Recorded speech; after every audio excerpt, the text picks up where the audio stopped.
It's January 8th here in Seoul, and I'm Kim Dami. We begin with the stories making the headlines at this hour, starting with the extension of the warrant to detain President Yoon. A South Korean court on Tuesday granted an extension to the warrant to detain President Yoon over his martial law declaration. With the duration of the extension unknown, an attempt to detain the troubled leader could happen as early as Wednesday. South Korean authorities confirmed for the first time that a bird strike did happen during the deadly Jeju Air plane crash, saying some feathers were found in the plane's engine. The world's biggest tech show, the CES, is now well underway in Las Vegas for firms around the world to show off their state-of-the-art technologies and products. NVIDIA CEO Jensen Huang praised Samsung Electronics' potential, saying he's confident of HBM testing success, while hinting at a meetup with SK Chairman Choi Tae-won. South Korean investigators have now been given an extended deadline to execute the warrant to detain President Yoon. And investigators say they are determined to make the second attempt successful. Our Lee Soo-jin starts us off. A South Korean court has authorized a second attempt to arrest President Yoon Suk-yeol. The Corruption Investigation Office for high-ranking officials has announced that the Seoul Western District Court issued another arrest warrant on Tuesday evening. Both the court and the CIO, however, did not reveal the extension period. While warrants are typically valid for 7 days, as was the case with the initial arrest warrant, a judge may extend the duration if deemed necessary. The issuance of the second arrest warrant comes after it was reapplied for on Monday when the initial warrant expired. The chief of the CIO told lawmakers at the National Assembly on Tuesday that the agency would treat the second attempt as their last chance. With the determination that the second warrant execution will be the final one, the CIO will do its best and prepare thoroughly and meticulously to ensure the objective is achieved. He also apologized for the failed first arrest attempt that took place last Friday. The CIO's first attempt to detain President Yoon at his residence in Hannam-dong was met with strong resistance from the Presidential Security Service, ending in a tense standoff that lasted more than 5 hours. With the tightening of security measures at the presidential residence after the first arrest attempt, including the installation of barbed wire and the blocking of entrances with vehicles, the investigation team is likely to increase the number of personnel for the second attempt. Investigators have also warned that they're considering arresting Presidential Security Service personnel as offenders if they attempt to disrupt the second arrest attempt. The CIO will once again lead the warrant execution. It tried on Monday to delegate the enforcing of the warrant to the police, but failed as it is not legally permitted to transfer investigative duties to another agency. Lee Soo-jin, Arirang News. So a second attempt by investigators to detain President Yoon could take place as early as today, with the investigation team more committed than ever to execute a successful arrest. Let's turn to legal expert Kim Ji-soo this morning. Welcome back, Ji-soo. Thank you for having me again. Thanks for joining us.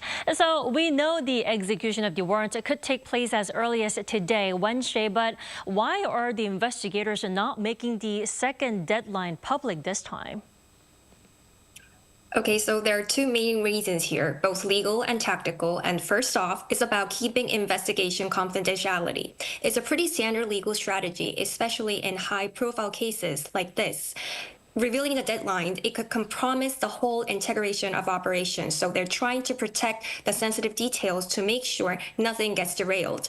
And secondly, there's this tactical approach. Chief Prosecutor Oh Dong-un actually touched on this during a parliamentary inquiry. He said that keeping the timeline under wrap is crucial to ensure the success of the warrant execution. So if they go public with it, it's like giving the other side a playbook on how to dodge the arrest. And lastly, there's the issue of past criticism. It seems like they're trying to avoid repeating past mistakes. There were a lot of backlashes over how they handled the first attempt, so even called it chaotic. So this time they're being extra cautious to get it right. It's obvious they're under a lot of pressure to win back public trust and show that the justice system still holds up. Right, really reflects our commitment and determination to make the second arrest successful. Now, I have to ask you, how long do you think the deadline will be this time, and up to how many days usually? Typically, the validity of these warrants is around 7 days, but as the CIO mentioned earlier, they've been discussing extending it beyond the usual period with the police. And given how tough it was to execute the warrant itself, they're likely aiming for something closer to 10 days or so. And this would give them extra flexibility to address any potential challenges in executing the warrant. And it's effective as soon as the court approves it, right? Right, technically, the warrant becomes effective as soon as the court issues it. However, in this case, the initial warrant was expired, so the CIO had to request a completely new warrant. But no need to worry, because since the judge has already reviewed and issued, so the warrant is now effectively immediately. Well, do you think President Yoon will comply with the second attempt this time? What do you think? It doesn't seem like that he will comply with the arrest this time either, because his track record so far, rejecting summons, leveraging the Presidential Security Service for his physical resistance, and even filing an objection to the arrest warrant, which isn't legally recognized, shows that he's committed to resisting. And as for, is there anything that could get him to come out voluntarily? I would say it's really hard unless the situation becomes completely untenable for him. However, chances are slim, and all the options here might not even be legally feasible. Well, following the failed attempt last time, the CIO and police, they agreed to maintain their cooperation to execute the warrant against President Yoon. Now, the question is, what's essential or even necessary so that their collaboration works in an effective and orderly manner? What do you think? So first, they've got to clear up any legal gray areas. The police were hesitant before because of the potential legal risks. So it was important for both sides to agree on who does what and make sure everything's by the book. And here's the Joint Investigation Headquarters, also known as 공조수사본, seems to play a crucial role here. It is a collaborative body established by the CIO and the police to handle high-stake investigations like the December 3rd martial law cases. And for President Yoon case, the 공조본 has been tasked with managing the risk, arrest, and warrant, and strategizing for its enforcement. And it will be clear that this body could be the main key role to collaborate the works in an orderly and effective manner. Well, in the meantime, officials who are allegedly involved in this December 3rd martial law declaration are being indicted, while the investigation into President Yoon himself hasn't even commenced yet. Would you say Yoon is thinking this is something that's working in favor? So on the surface, you might feel like the focus on indicting lower-level officials might buy him time or taking the heat off him. Right. But honestly, it's probably not working in his favor at all. Moreover, these indictments are actually building a stronger cases against him. What's important to note that is that these charges against these lower officials rely on the assumptions that Yoon is the one at the top orchestrating everything. So as the trials move forward, more evidence and testimonies are going to come out, and this will play a part of a key chain that leads directly toward President Yoon. So while no investigation has started on him directly, these indictments might be laying the groundwork for a much bigger case. That sounds like a case. All right, Jisoo, thank you so much for joining us this morning. We appreciate it. Thank you.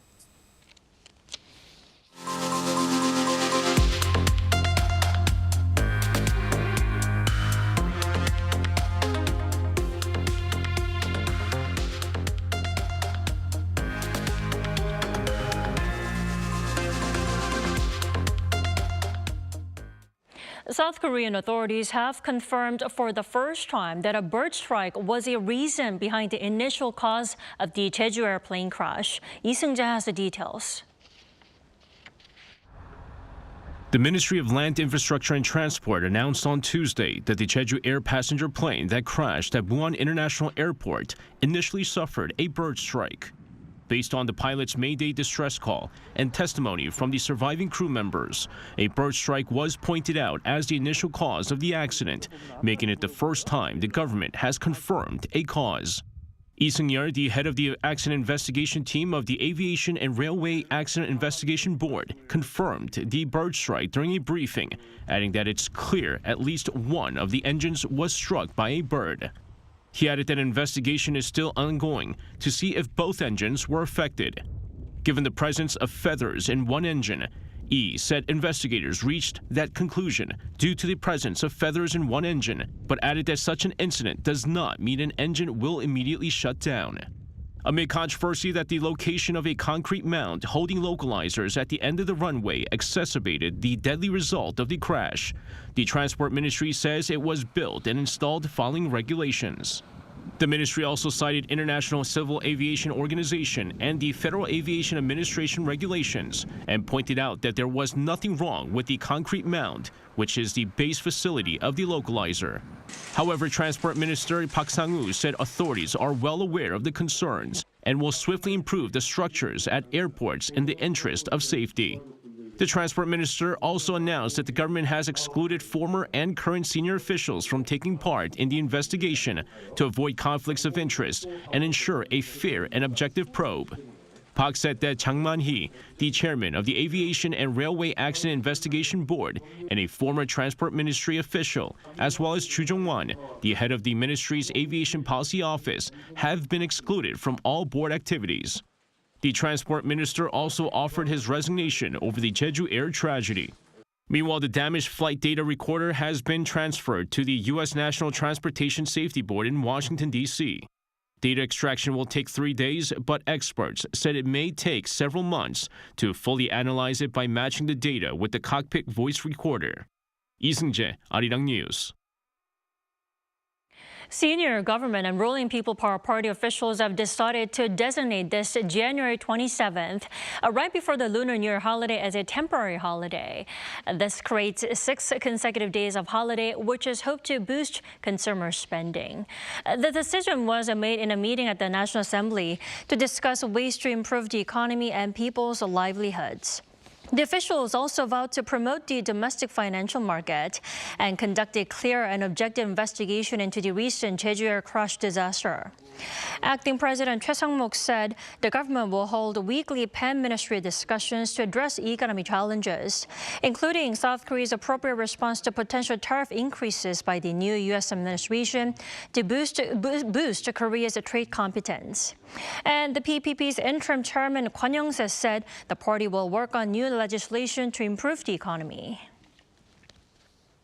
South Korea's current account was in the black for the 7th straight month in November. Now, data from the Bank of Korea on Wednesday showed that the country's overall current account balance in November logged a surplus of $9.3 billion. The latest figures were mainly due to imports falling more than 4% as inbound shipments of raw materials, such as crude oil and petroleum products, fell.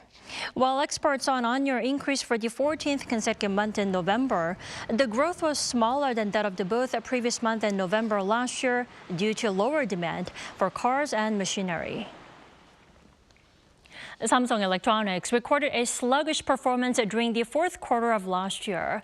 The South Korean tech giant on Wednesday reported estimated operating profits of 6.5 trillion won, or $4.5 billion for the October to December period. That's down nearly 30% compared to the previous quarter. The chipmaker said this was due to lower global demand for PCs and mobile phones, as well as higher R&D costs.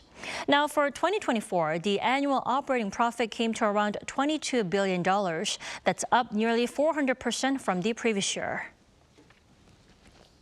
With CES officially off and running, the spotlight is on the groundbreaking innovations shaping the future of technology, from AI-driven advancements to up-and-coming industries like fashion tech. We connect with our Moon Hae-ryun over in Las Vegas. Hello there, Hae-ryun. Hi, Dami. It's good to hear from you. So, Hae-ryun, it's only day 1, but I believe there's been some interesting reveals and developments already. That's right, Tammy. So I'm currently standing here in one of the convention centers in Las Vegas because the wait is finally over. CES, the first big annual tech event of 2025, officially kicked off today. But over the past 2 days, the press was invited to attend a series of conferences and keynotes ahead of the event for a sneak peek. From the Consumer Technology Association's Tech Trends report to NVIDIA's Jensen Huang returning to CES for the first time in 8 years to give a keynote speech to show the firm's next lineup of chips and discuss new possibilities for artificial artificial intelligence.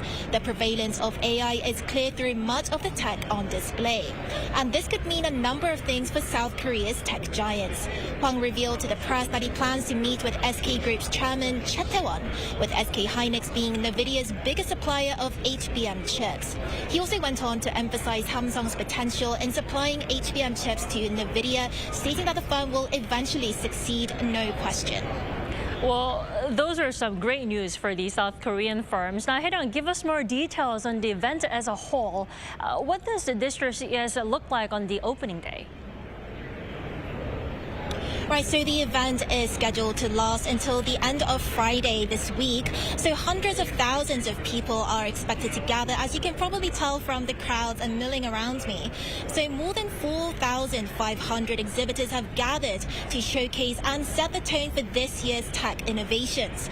This event has gone from being called the Consumer Electronics Show to just being branded as CES. And the president of the CTA said that this reflects how the event has come to be something of a consumer everything show. And that can be seen in the sheer variety of technology on display here under this year's theme, Connect, Solve, Discover, Dive In.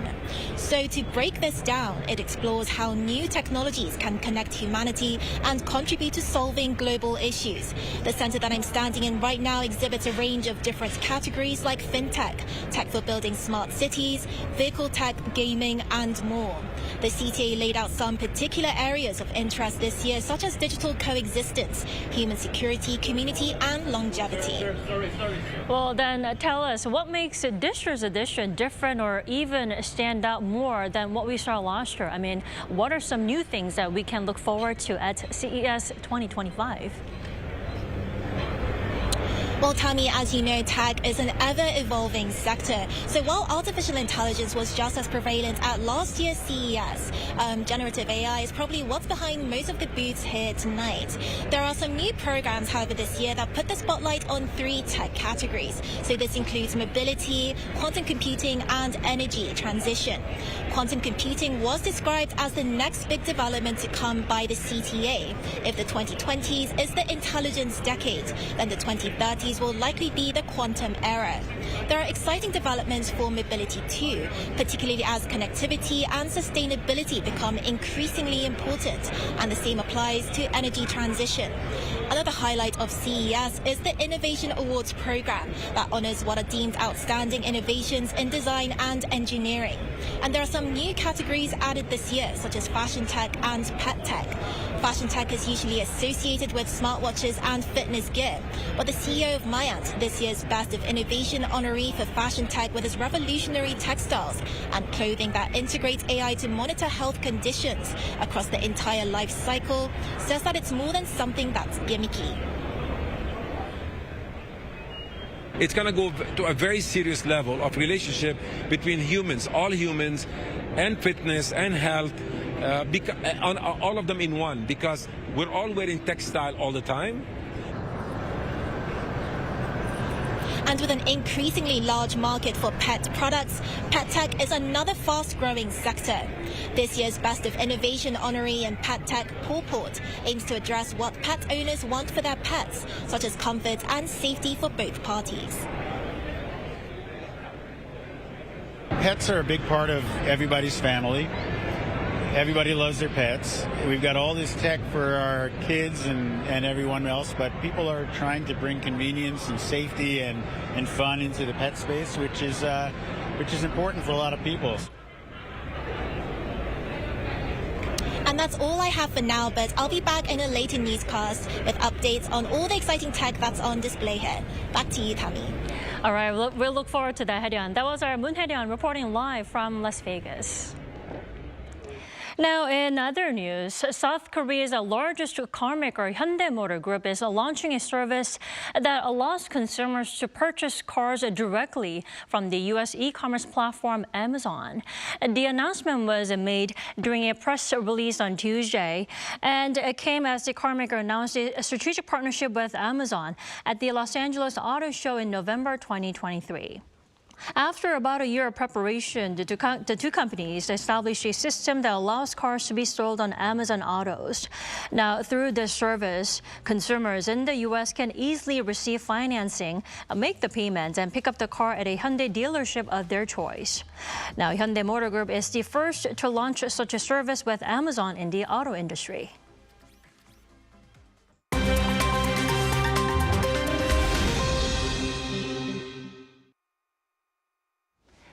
Good morning, I'm Yoon Se-young, and this is The World Now.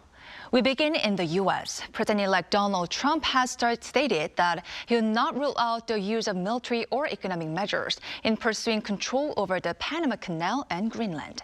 Speaking at press conference at his Florida resort on Tuesday local time, Trump responded to questions on the matter by saying that the U.S. needed Greenland for national security reasons. When asked if he would guarantee refraining from the use of force, he said he couldn't commit to that.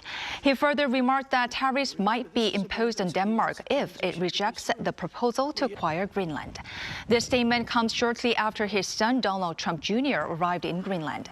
In response, the Danish Prime Minister Mette Frederiksen said Greenland's future will be decided by Greenland, reiterating that the autonomous Danish territory is not for sale.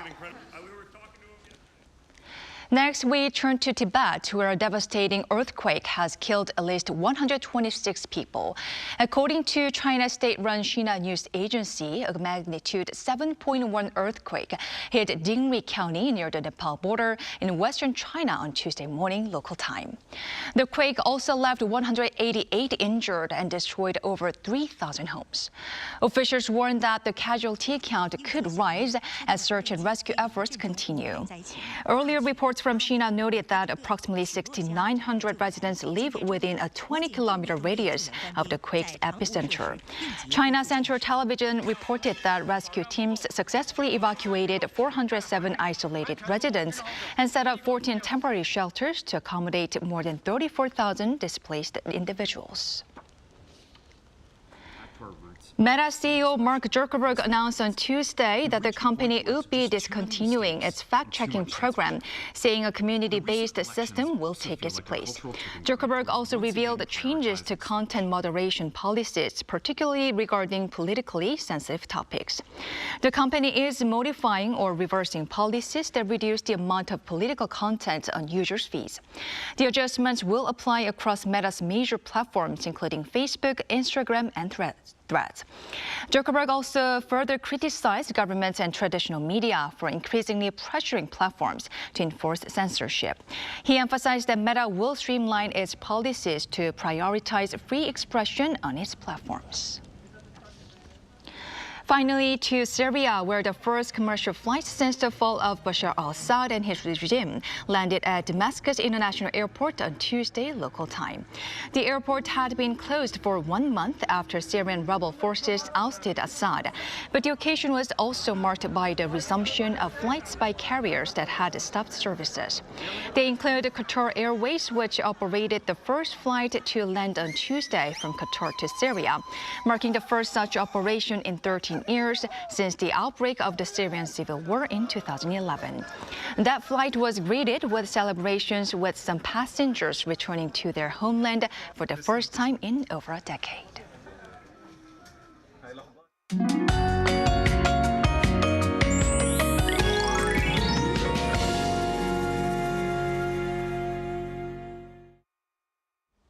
After a cold start to the new week, it's only getting colder.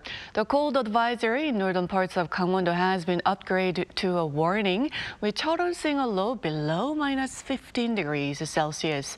Then the coldest air of this season is on the way. Tomorrow, the capital will be waking up to minus 12 degrees, but biting winds will drag down the feels-like temperatures to near minus 18 degrees, staying around minus 15 all day tomorrow. Meanwhile, Jeolla-do and Jeolla-do Provinces continue to see on and off heavy snow. Expect to see 20 centimeters of more snowfall in the area, with a heavy snow advisory remaining in place. Now, afternoon highs in Seoul gets up to 0. Daegu tops out at 5 degrees. Windy and dry conditions continue on the east coast. Now, Jeolla-do looks like seeing more wintry precipitation through the end of the week, and the extreme cold snap will subside on Sunday. That's Korea for you, and here's a look at the international weather conditions.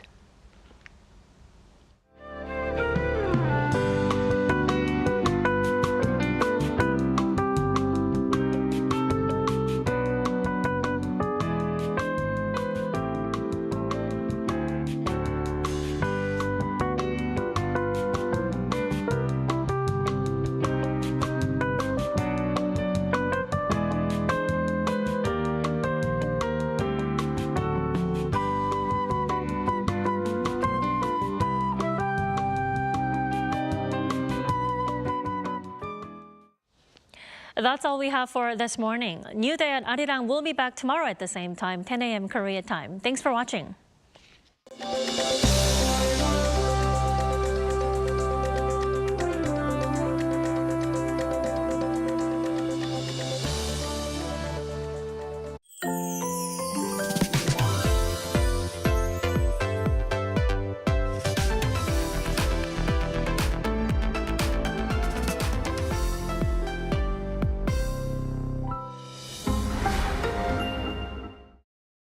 How to survive in Korea. Barbecue restaurants. Step 1. Taking care of your clothes. Put your jacket in the plastic bag. Seal it tight. If the stool flips open, store your clothes inside. Wearing light colors? Grab an apron. It's the best defense against oil splatter and smoke. Step 2. Bottomless side dishes. Basic side dishes at a barbecue restaurant. Eat, and eat as much as you want. Side dishes come with free refills.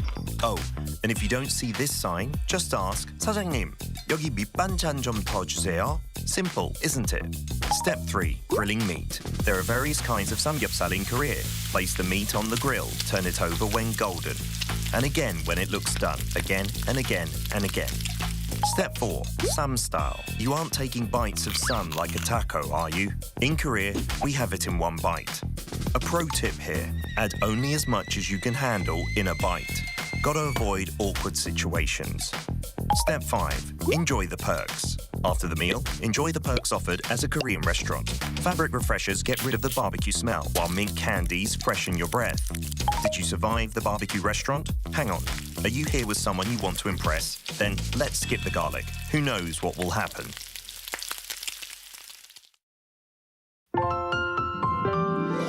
Hi, Chef Ryan Phillips here. Today we're going to make solgori jongol, or oxtail stew. Perfect to stay warm on a cold winter weekend.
We're here to bring a new type of news show.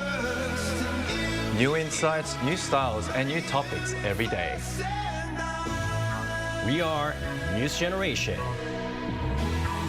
Bring news just for you. It's Wednesday, January 8th here in Seoul. I'm Song Yujin, and you're watching News Generation. Joining us today is Park Ki-eun. Thank you so much for having me. Thank you so much for joining us. And Ki Kim. Good morning. Happy Wednesday. Happy Wednesday. Now, both are here to speak on behalf of those in their 20s and 30s. So we're going to begin with our keyword news for today. Our keyword for this Wednesday is CES 2025. The 2025 Consumer Electronics Show started its 4-day run at the Las Vegas Convention Center on Tuesday local time. Often regarded as the world's most influential tech event, this year's CES has drawn participation from more than 4,500 companies from 160 countries and regions. As for South Korea, 1,031 companies are taking part, surpassing the 1,000 mark for the very first time. And this puts Korea in third place for the number of participating companies, following the United States and China. So, Kyun, for our viewers, could you please give us some background on what CES is and why it's so significant? Sure, like you just mentioned, CES is one of the largest and most influential tech events in the world held annually in Las Vegas. It is owned and produced by Consumer Technology Association, or CTA, that showcases cutting-edge innovation and products from various industries, including manufacturers, developers, and consumers of consumer technology hardware, content, technology delivery systems, and more. The CES serves as a platform for companies from startups to global brands to unveil new products, demonstrate emerging technologies, and network with industry professionals, media, and investors. It also features keynote speeches from world's business leaders, and this year's CES kicked off with a speech from NVIDIA's boss, Jensen Huang, unveiling a new system for training robots and self-driving cars at a much lower cost. Right, no wonder it's called the Tech Extravaganza. Now to you, Ki, what could be some key points of CES 2025? Yes, I've been to CES a couple of times personally, and it's always a big show, the big tech show out there, technology. And when I was there, they were showing off the smiling cars, facial expressions on the front end of the car with the LED lights, gaming consoles, movie theaters embedded in the car, smart connecting systems for your home appliances and all. So it's not just a small electric gadget anymore. It's more of all the cars, robotics, everything all together, and they're all connected. And of course, before, right after the COVID, all the companies were focusing on 3 keywords. Those are green, sustainability, and also ESG. But now, this year's keyword is very simple. It's all AI. So their slogan this year's CES is Dive In, and they're trying to tell everyone around the world everything can be fixable by technology, and it can be adjusted by AI.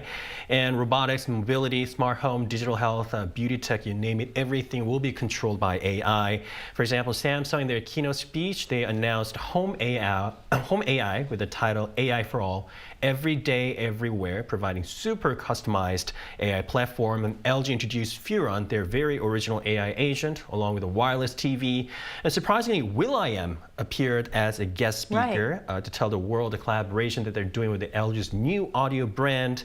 SK is showing off the glass substrate, which would be a game changer for the semiconductor industry. So now every corporate is back on the game, and they're trying to show off their latest tech to the world. Right, so a lot to look forward to for CES 2025. The event runs until Friday, January 10th local time. And if you want to dive into this year's CES, you can catch the highlights at Arirang News, as our business correspondent Boon Hae-ryun is currently covering the event on site. And that was our keyword news for this Wednesday.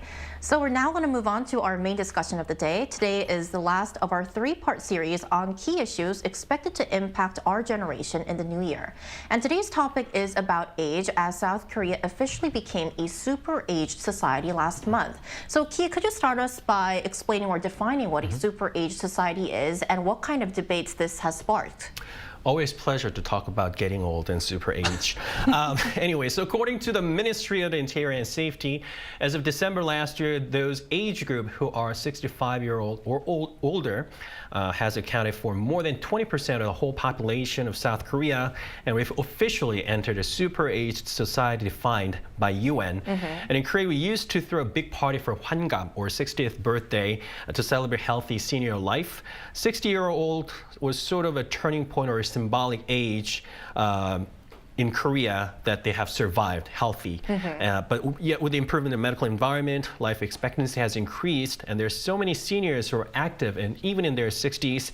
And the issue of expanding the retirement age or changing our perception on the ages for seniors are naturally rising. Right. So as Ki mentioned, he talked about how Korea has entered the super age society last year. And to give you guys a brief more background, in Korea, the legal retirement age is 60 years and older, and that means people can start to get benefits from 60, and companies can force workers to retire at this age. However, many companies keep workers on beyond that age. So I want to ask you, Hyun, what's the general public sentiment on this retirement age debate? And I want to also ask you, is our generation more supportive or against this pushing back the retirement age here in the country? Right. In terms of our generation, the first reaction to this question will be many people kind of opposing the extension of retirement age. But surprisingly, many of the youngsters were actually supportive of prolonging working life. And according to a survey asked workers from various sectors, 9 out of 10 responded to the need of increasing the standard retirement age. And to give our viewers clearer numbers, let's take a look at the screen. When asked about whether they agree on increasing the retirement age, it was asked to 514 workers working in different sectors. 74% of respondents in their 20s said yes, while 84% of the interviewees in their 30s also said yes. So just by looking at these numbers, young people currently in the workforce are very open and positive about increasing the retirement age and letting, I guess, older people re-enter the labor market. Right. So as Q mentioned, a majority of young people, those who are part of our generation, are for pushing back the retirement age. So now we're going to dig deeper and find out the reasons why. So I want to ask you, what are the main reasons for pushing back the retirement age? So the same respondents from the survey supported their answers with a couple of reasons. First was worrying about life after retirement in terms of financial stability. Not all retirees have the luxury to live the rest of their lives just from the pension payment, and so they need to continue to think of ways of making ends meet after retirement. So back in 1981, the Korean government set age 65 as the official senior age. And considering back then the average expected lifespan was 66.7. By contrast, it is currently 84.3 right now, which is 17.6 years higher. It has risen a lot. A lot, of course. And so that's why we're seeing more healthy seniors who are much more capable of working up until their 70s. So I think that's one of the big reasons. Another important reason would be the shrinking population experience here in Korea. Right. With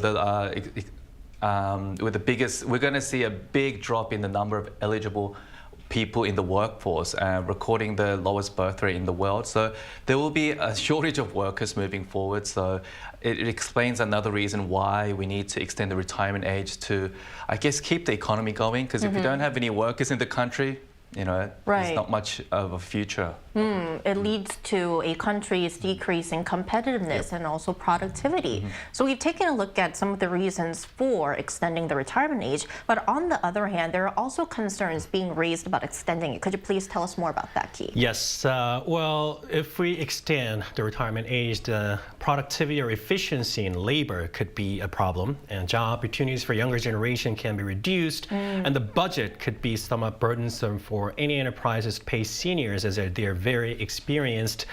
So according to the Federation of Korean Industries, if we were to extend the retirement age, the amount of money that we put into would be equivalent of hiring 0.9 million youths.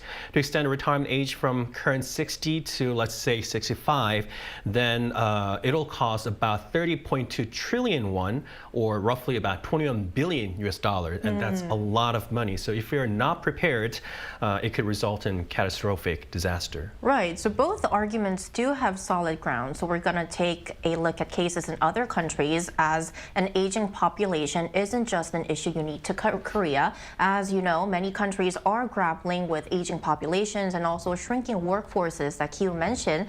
Now, while Korea's retirement age is set at 60, some government agencies and companies have begun raising the threshold to 65 in response to the aging labor market. Then how are other countries trying to address these challenges? So major countries around the world are raising or abolishing retirement age standards in response to trends of aging populations and population decline, like you mentioned, Eugene. So the United States abolished mandatory retirement in 1986, and the United Kingdom followed suit in 2011.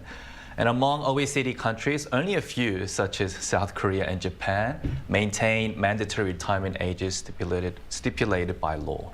That's very interesting. So they're kind of not limiting the age where people can or cannot work. As long as they're capable of working. Right. So this is definitely a big contrast from what we're seeing here in Korea. What could be some other examples, Key? Well, just like you mentioned, many Western countries such as Canada, Australia, New Zealand, Denmark, Poland don't have the legal retirement age, and it's even illegal for any company to define or have the standard retirement age. But most of them get the pension system, and when citizens reach a certain age that they're receiving the pension, then they start recognizing or acknowledging, oh, okay, it's time to retire. So it's about 67-year-old for Germany and 64 for France, which is a bit higher than how it used to be. Right. And so the Asian countries such as Taiwan and Singapore are also extending the retirement age, or they're abolishing it. Right, so it's sort of becoming a trend to either raise the standard retirement age or some countries abolishing the retirement age. Now, to gather more opinions around the world, we also polled our viewers on whether they believe the retirement age should be adjusted. And here are the results and opinions from our viewers. So this poll was conducted from January 2nd to 6th, and the question was, should the retirement age be extended? Out of 670 votes, 70% of our viewers voted no, it shouldn't be extended, while 30% said yes, it should. So we're now going to take a look at some of the opinions or comments given by our viewers. Our first comment for the day is Park Taehyun 85. I believe that people deserve to enjoy their retirement after so much work. DS91284 says it should be a personal choice optimally, not mandated by anyone else. Ling TH says low birth rate will cause a workforce shortage if the retirement age is not extended unless it is replaced by automation.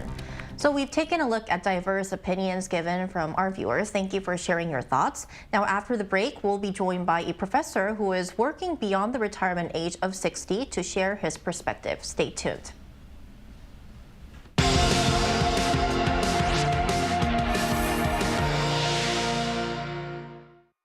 NewsGen wants to hear from you. Go to YouTube and search our channel Arirang News. Click Community and leave a comment down below. Make a new type of news with us. Welcome back. Today we're joined by Shin Se-don, Professor of Business Economics at Sookmyung Women's University in Seoul. Good morning, Professor Shin. Good morning. Good morning. Thank you so much for joining us. My pleasure. Right. So, Professor, I want to first ask you, do you feel that there is a need to raise the retirement age here in Korea beyond 60?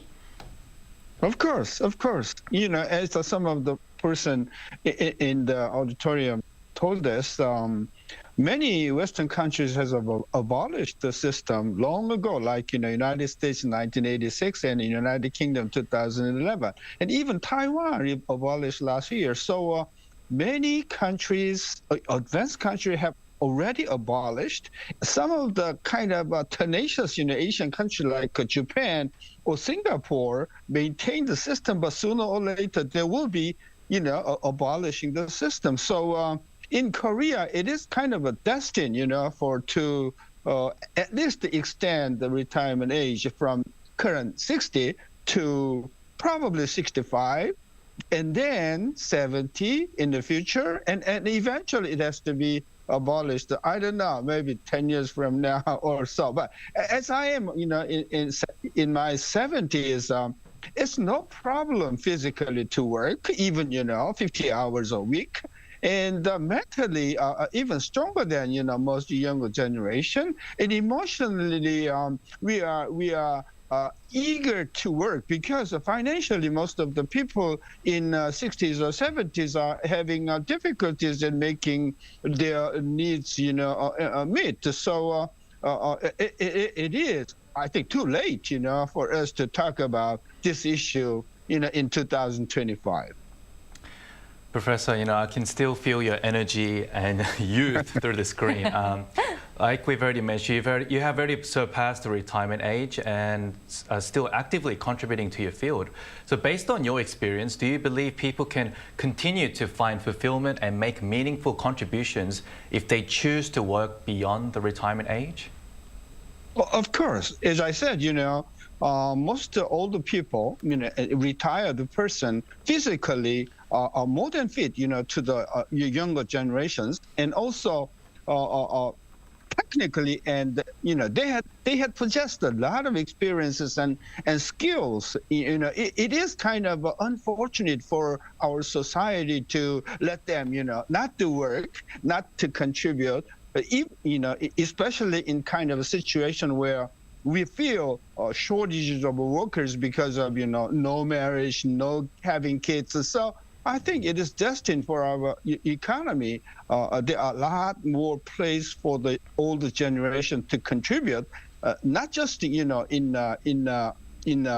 work or with a very low grade, but like professionals like doctors, lawyers, professors, and bureaucrats. I think they have to be allowed to contribute more for the good of the society. So continuing on the thoughts, I think, Professor, you are a very good, great state of example. And in your insights, what measures should be implemented to ensure the most balanced and beneficiary decision regarding the retirement age? Well, to me, the society is kind of a negative about extending the retirement age because of two grounds. One ground is, what about the national pension system? Because, pension system is going to be having trouble sooner or later. And if we get the age benefit, the national retirement benefit at the age of 60 or 63, it's going to be too much of a burden to the pension system. So for the good of the pension system, I think it is beneficial for the retirement age to be extended, to 65 or 70 or 75. And that is one issue. And another, I think, issue is that the younger generations are afraid of, losing their job because older people are not getting out of the workforce.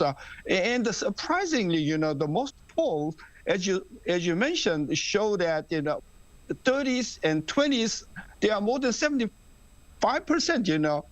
kind of positive about the extending the system. So I think there isn't much system. Only problem maybe the companies have to pay more because they have to retain all the generation. But sooner or later they will accept that because there are shortages of a workforce, and the shortages of a skilled workforce is very important for productivity the sake. So I think that the company will be willing to admit extension of the retirement age. And the problem is the government and the Congress are very, very inactive, in implementing the legislation. So sooner or later, I think even the Congress will be joining force in extending the, kind of a retirement age to first the 65 and then 70, and sooner or later to 75, and finally we have to abolish it like the United States and United Kingdom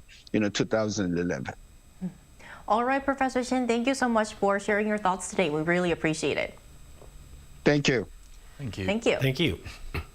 So wrapping up, I think it has become somewhat of a trend for countries to, as Professor Shin mentioned, to extend the retirement age or at the very end abolishing it. So wrapping up, what direction do you think South Korea should be taking regarding the retirement age debate? Because as we mentioned earlier, there are both a lot of opinions for and against this. Right. So initially, like for youngsters, obviously they could feel a little against of increasing the retirement age, but like we saw from surveys, they're very positive and they're willing to accept more older people re-entering the workforce for many good reasons. And I think forcing people out of labor is as bad as forcing people into labor. So for those who are willing to work and who are capable of remaining in the workforce, like the professor said, they will provide a lot of experience and skills and for the youngsters as well. Even though it could be burdensome for the company, I think we should all work together to create a country where every age group is accepted and feels safe and happy to live in a single country, because just abandoning like the seniors, saying that, hey, you're not fit enough to work with us, I think that's going the wrong direction. So learning from like advanced countries like the United States and the United Kingdom, I think South Korea is in the right direction, heading in the right direction. Right. And right now, we're the younger generation, but we'll become seniors someday. So extending the retirement age could benefit us as well. Future, in the future, right. Including Ki as well. Including Ki as well. Now to you, Ki, what are your thoughts on this? Thank you. Well, I'm with Ki-hoon. I guess, as a matter of fact, if you ever recall the film called Intern with Robert De Niro, there's a perfect example. There's always you can always create opportunities for everybody. Right. It's inevitable that we enter a super age society, because that's just a trend, how the trend is. And then Japan has entered a super age society a long time ago, and then the senior population accounts almost 30%. Then what they try to do is they work with the government is working with the private sector. So they're working with this very famous convenience store brand, and they created this senior community center within the convenience store to help them out, and then displaying the merchants or goods that's specific for the seniors. So there's a lot of ways we can cooperate with, and also, like Hyun mentioned, we got to learn from the good cases from other countries and try to implement them in Korea in the right way, but slowly. We can't just do it in a couple of days or a couple of years. So we got to learn from them and try to slowly implement them to make the society better. Right. So making gradual changes for an inclusive society, both for the younger generation and for the senior population as well. And that's all from us today, but Newsgen will be back tomorrow at 10:30 a.m. Korea time. Special thanks to Park Ki-hoon. It's always a pleasure. Thank you. And Ki Kim. Thank you. Thank you. And thank you everyone for watching, and we'll see you tomorrow. We are News Generation.